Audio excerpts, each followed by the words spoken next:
Okay, stress, anxiety, so pervasive in our society. We're going to talk about it today in a way, what causes it, how to address it. Welcome to Talking with Docs. I'm Dr. Brad Winning. I'm Dr. Paul Salza, and we have a guest here, one of the founding physicians of Optimum Health. Optimal you. Optimal you. Optimal me?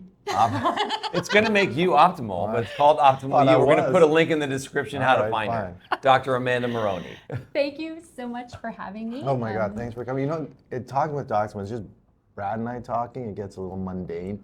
So it's nice to have someone else here, you know what I mean? Because he's all kale, I'm all chicken wing. It's just a battle the whole time. I feel the tension. Like, right? Yeah, there you go. It's like you cut it with a knife. Speaking of tension. Yes, so let's start at the beginning, because I think a lot of people don't even know stress, anxiety, isn't it all the same thing? Can we talk about kind of the definition and the differences? Absolutely. So let's just talk about stress for a minute.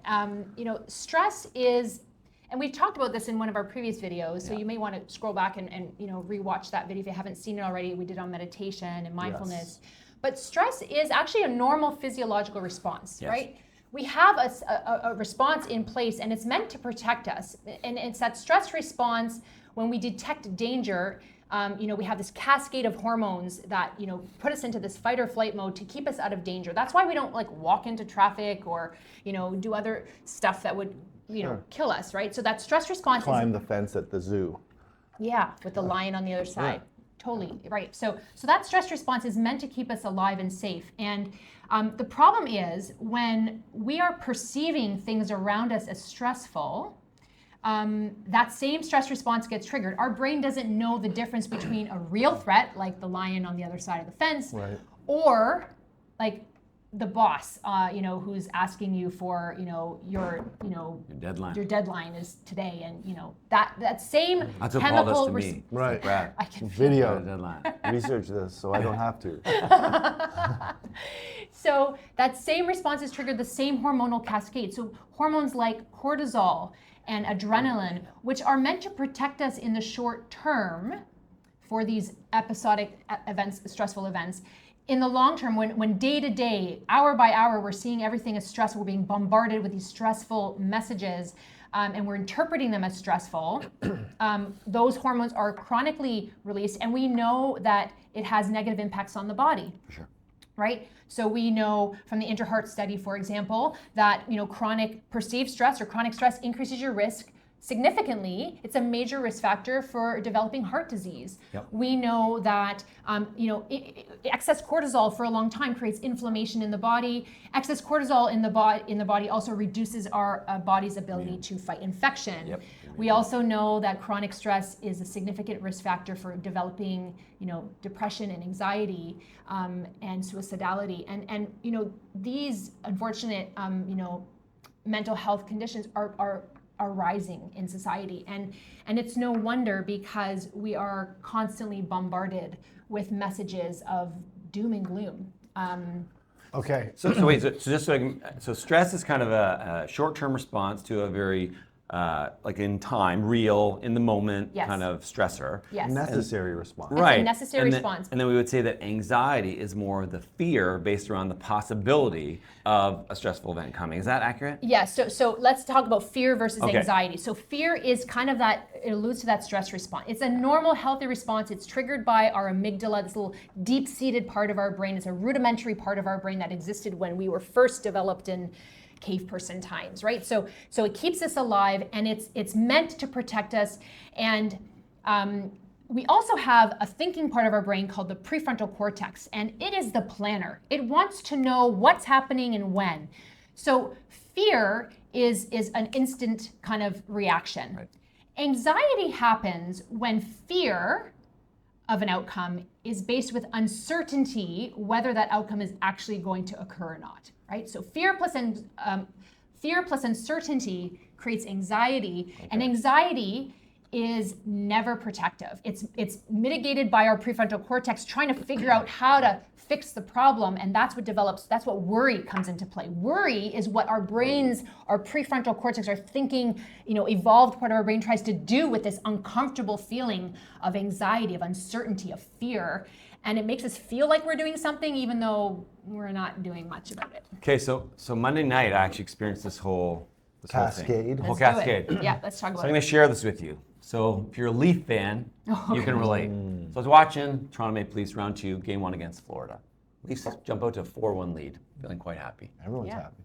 Not confident, but happy. Then Florida takes out the goalie. So now I'm a little bit stressed because I'm like, oh, what's going to happen with the backup goalie? Toronto's blown some leads in the Yeah, past. I'm a little Florida bit took out stressed. our goalie. Yeah. Yeah, our goalie's out. Starting Yeah. goalie's done very well. So Yeah. I'm stressed about this because of something very real that happened. Exactly. Florida scores the second goal, it's 4-2. My stress is in response to another event that's Right. very real in the moment. Now it's 4-3. My stress is really creeping up. Yeah.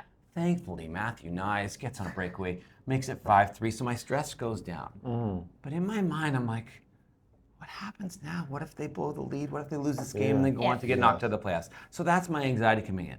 So what does Florida do? With 2 minutes to go, they score another goal. Now it's 5-4. So now I have stress and anxiety. So I'm stressed because of what's happening, but I'm also anxious because of what could happen and what's happened in the past. Yeah. Thankfully, they held on to win. And now we got game 2 tonight. I can't even deal with it. Well, maybe you will. By the end of this session, maybe you will. Okay. Basically, we have fear, Yeah. worry, anxiety, and Yes. stress. And they're all distinct things that are interrelated. Yes, exactly. And the thing with what we're seeing with this rise of anxiety in society is often, unfortunately, mediated by the times that we live in where information is available so quickly. Do you remember the good old days? I'm dating myself, but the good old days when you used to get news in small snippets, either the newspaper or you would see it on the news at 6 p.m. at night. CTV News would come on and you'd watch it.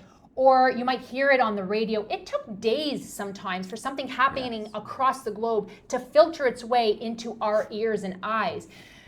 That's not the case these days. Nope. Now, within seconds sometimes, within minutes, it's all over our It might be social live media. even. You might be Absolutely. literally watching the news happen. Yes.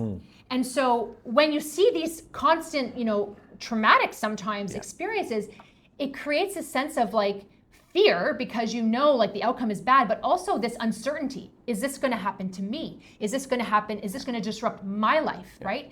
That's why COVID was such a big deal for people because at the very beginning, right, there was a whole lot of fear, right? Because we knew that this virus was killing, but the uncertainty behind whether or not it was going to wipe us all out or whether or not we're always going to be in, that created the anxiety piece. So you've got fear and anxiety kind of swirling around. And so we have to remember that the news is not necessarily meant to inform us, right? Wait, what? It's not altruistic and always true?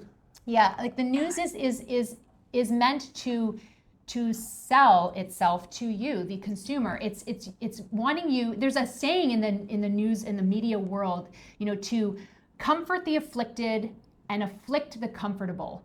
That means it wants to keep you in this state where you're not pandemonium and too panicky, right? That's mass pandemonium. Then you turn the TV off. Then you turn the You're TV too off. stressed. But it's also keeping you in a place where you're not very comfortable. You got to keep looking because what your prefrontal cortex tries to do is it tries to find solutions, and that's what doom scrolling is, right? Doom scrolling is like, I feel anxious about this thing that could happen. I'm gonna try. Your prefrontal cortex is like plan, try to figure it out, and so you're scrolling and trying to find out, and you just keep exposing yourself to more trauma, and then that's creating another response and another response that's mitigated in fear and anxiety. So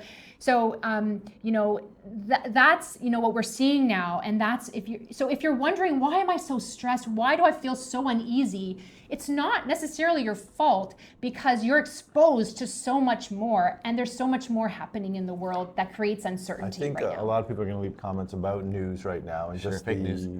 Yeah, fake news clickbait. and news that is sort of trying to pass an agenda and whatnot. But all right, we've talked a lot about stress and and anxiety and how it has measurable harms to your body, which is probably making people who are experiencing stress and anxiety feel worse. Yes. So can we talk now about what can you do to Yes, mitigate let's it? do that. How to deal with it? There is hope, right? Okay. So first of all, the biggest message I can give is to try to remain present in the present. Okay, and what I'm going to share with you is an exercise you can do when you feel, the stress and anxiety building up and you don't know what to do with it. And typically what we do though is we're reaching for, maybe unhealthy habits to trigger the other deep-seated Would you say like a Twix pleasure. bar? A Twix bar Listen, might do it. I ate half a Twix bar last night. I didn't even know you could only eat half. I Two, thought but it was like I a ate rule. one of them, and these guys have not let me forget it. Okay, I was on call. I needed to pick me up because I had to go back to work. I was feeling tired.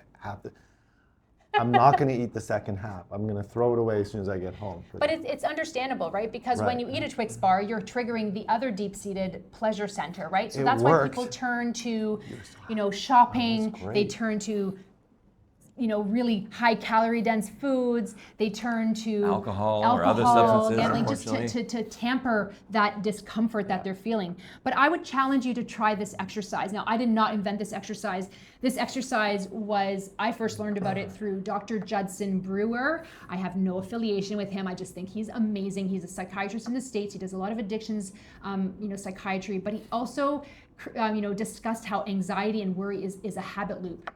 Okay. And he says when you start to have these uncomfortable feelings arise of anxiety he uses the RAIN acronym, RAIN. Okay. So R is to recognize that anxiety is, that you're feeling anxious, and then kind of don't try to resist it.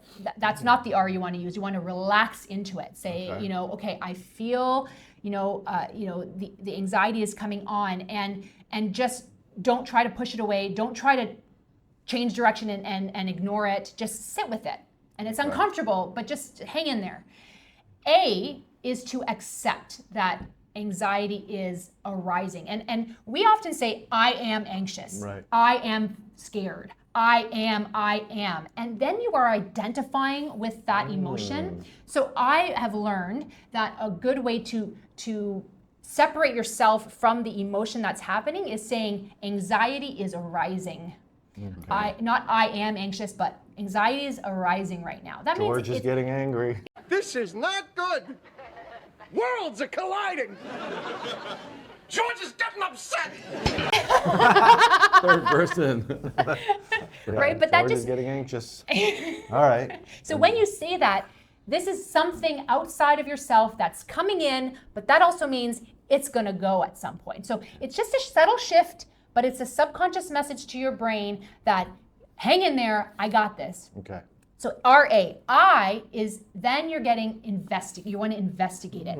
And what that does is it's basically placating your prefrontal cortex, because your prefrontal cortex wants to start to do something about that uncomfortable feeling. It wants to plan around, it wants to doom scroll, it wants to do whatever it wants to do, and it's not going to help you. We know that. So in order to placate it, you're going to start to get objective of what is physically happening in your body, right? So, by the way, if you have experienced trauma, physical trauma, emotional trauma, sexual trauma, this exercise is not for you. This is specifically for generalized, run-of-the-mill stress and anxiety about, what's going on in your life or world events. But if you suffer from trauma, this exercise can be harmful to you because you need to be, managed with a trained therapist. Sure. So I just want to keep you all safe with this. Sure. But for the generalized anxiety, you want to investigate it. And so that means turning on yourself. Get your detective cap on, what's happening in my body right now? Oh, I'm feeling chest tightness. I'm feeling a bit more sweaty in my palms. My heart, it's beating a little quicker. Don't judge it. Just get curious about it. This is interesting. Look what's happening. And that basically keeps your prefrontal cortex present in the moment, right?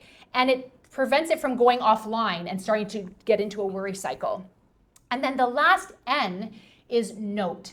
This continues to keep your prefrontal cortex engaged, so you're going to start to actually write down what it is you're experiencing and what's happening in your body. It doesn't have to be a long paragraph, just a few words. It just keeps you in the moment.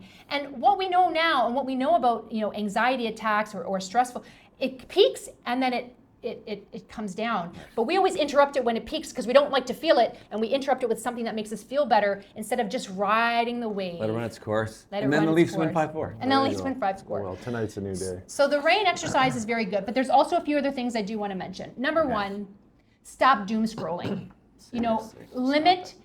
Pretend you're in the 1980s when I grew up, and expose yourself to the news once, maybe twice a day, right? You don't want to bury your head in the sand, but But what's interesting is that they look at anxiety and stress increasing, and it really very specifically launched with the invention of the smartphone Yes. and unlimited data and social media. absolutely. Like it is Yes. shocking. And the studies are younger linking you them. are, the higher the rate of increase was. So like boomers are actually not too bad because they don't do a lot of that stuff, Right. right? And then as the generations got younger and younger, Yeah. it's terrifying. What about talking with dogs? Are we stressing people out? I don't think so. Maybe the carnivore and keto and those kind of people, but other than that, no. We won't go there right now, but like, so limit. You have the control of your devices. So I would take all the news apps off your phone. To be constantly reminded what's going on, it's not going to change anything. It's just going to change what you're perceiving. It's going to increase your stress. And Hans Selye, who was the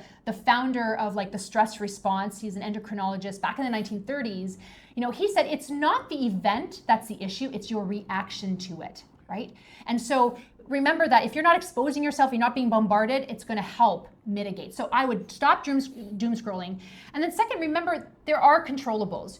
You can control what you're watching and consuming. Control these controllables. You can control your behaviors. Your urge to scroll. Say you have this urge to scroll to figure out, oh my gosh, I just heard about this terrible thing happening across the globe. I got to start to scroll about it. Just set a timer for 5 minutes. Set a timer for 5 minutes. Delay the urge to doom scroll or whatever it is you want to do, and instead insert something that brings you joy and peace, right? Okay. Snuggle your pet, right? I'd say eat a Twix bar, but try to avoid that one. All right, look, it was just sitting there. Talk to a trusted friend, right? Phone a friend. Go outside, get some sun exposure, right? These are things you can do in the moment to give yourself that 5-minute pause to allow your kind of prefrontal cortex to settle down. So, and the other thing you can't control what people say, but you can control your response to them and whether or not you choose to respond to them. And I actually love Jefferson Fisher's stuff. I don't know if you've seen, he's just released a book. I've not. He actually has these little snippets and he basically says, how do you respond to people who are stressing you out? How do you respond to people who make you angry? And he has this really great kind of 3-step thing that he does. I really like that. So you can't control what people are saying, but you can control how you respond to them and whether you choose to associate with those people. Like taking some of that power away from them. Yeah. A third thing you can do is find ways to spark joy in your life, right? Connect with people. Social interconnectedness is a pillar of lifestyle medicine, and for a good reason. It releases all these anti-stress hormones, right? Serotonin, oxytocin, these are all relaxing, right? These are the rest and digest hormones that make you feel calm and peace, right? So also find a hobby, things that you may have forgotten about. Spend your time and attention instead of scrolling for an hour. Pick up a hobby that you maybe forgot about that really sparked interest and joy in your life. It's almost like ignorance is bliss when you're thinking about the bit. scrolling, Absolutely. right? Yeah. Right? Especially now with the geopolitical situation in the world. Yeah. It is, and my phone's getting. Is there some stuff going on? I don't know.